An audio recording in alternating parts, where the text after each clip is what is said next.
Okay, I'm back. This is part 7 of 5 videos. And I left off where I was at a party with my sister, and I had promised her I wasn't going to drink, but I thought I could have one drink, which turned into another, and then another, and then another, and I got really drunk, and these two guys were hitting on me, and they, the one that was like I was facing more, he tore my dress open, so my big boobies were exposed, and this girl, other people saw this happen, and she's like, I think you need to go home. I think you've had enough. And the guys, both the guys said, hey, it's our fault. We just, leave her alone. She's fine. We'll take care of it. And they took me into the bathroom. And that we were flirting, but I had enough sense in me to say, you know what, this, I don't want to do this, especially here in the bathroom, and there's people out there, let's just chalk it up. It's okay. I understand.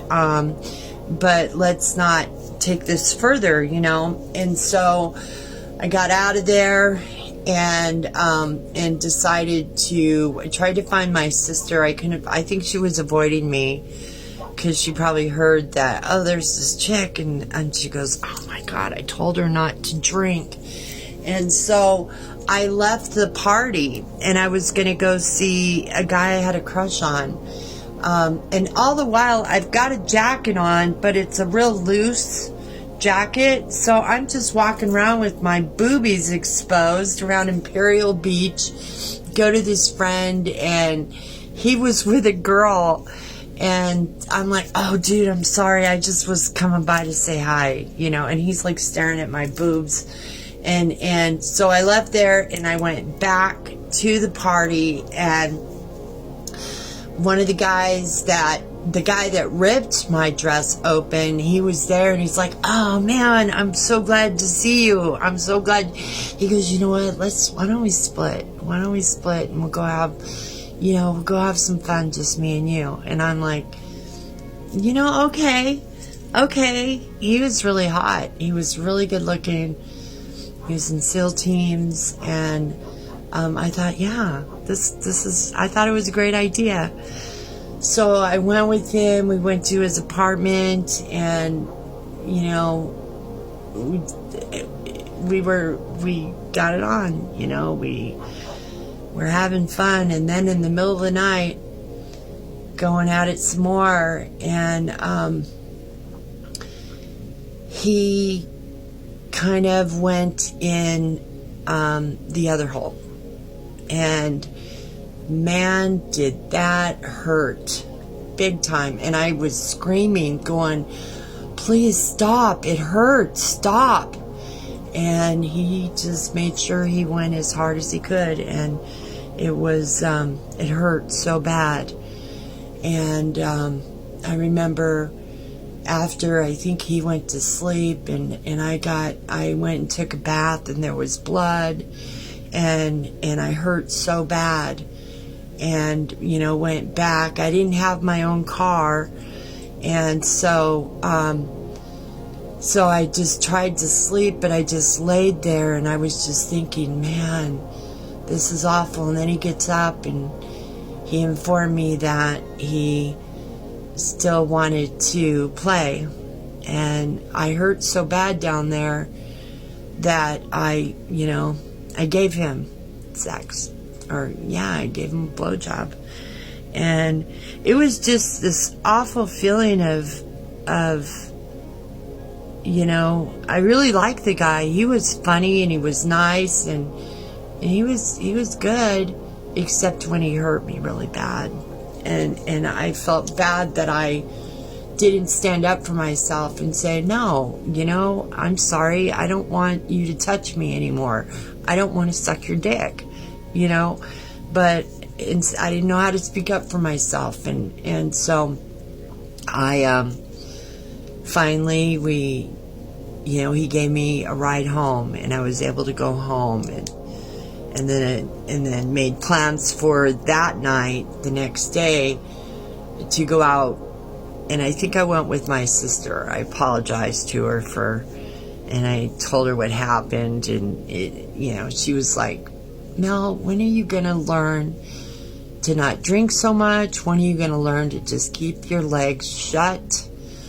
It's embarrassing, I don't want, and so we ended up going out, and the guy from the night before where we went and we were drinking and partying, he was there, and I saw him look at me, and I looked at him like we didn't even know each other, and I made no effort to go, it's just the way it was. I got so tired of these situations. They happened so often, and I was just like walked around with a mattress on my back.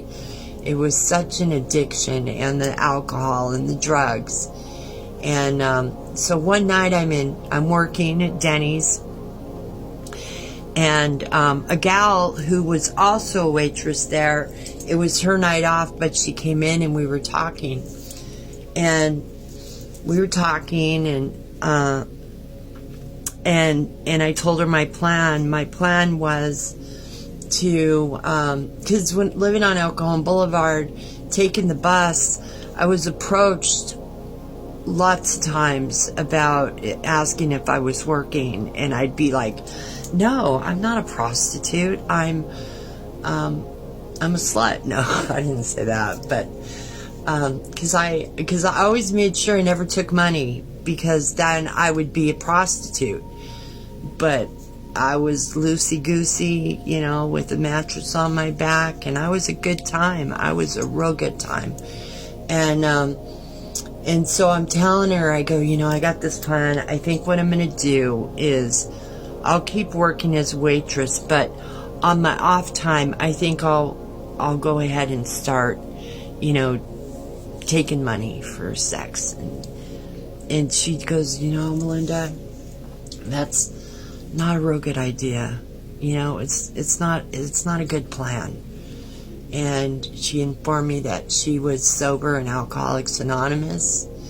And by the end of my shift, I agreed to go into a detox in downtown San Diego, 1111 Island Street. And it wasn't a treatment center like the ones I'd been in before. And this was like on a Friday. And she goes, you got to be 3 days clean and sober. And I go, I can do it, no problem. And she goes, okay, I'll come pick you up Monday morning, and we'll go down there, get you in there, and you'll get sober. And I'm like, yeah, I can do this. Well, when I got home, I get a call or actually she just came by, my friend Naomi from high school, and she's like, hey, let's party, let's go. And I go, I can't do anything because I'm gonna go into a treatment center on Monday, and I have to stay clean and sober. And so so she goes, well, can I use your bathroom? And I'm like, ended up saying, okay, I'll just do a little bit and then I'll be fine. I ended up being so fucked up all weekend that by the time Sunday came, my friend called and she goes, have you been clean and sober? And I go, yeah, for like 5 minutes. And she's like, I go, just please come get me tomorrow. I need to do this. I can't do this anymore.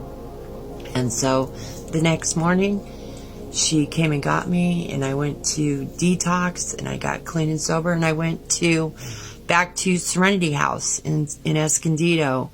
And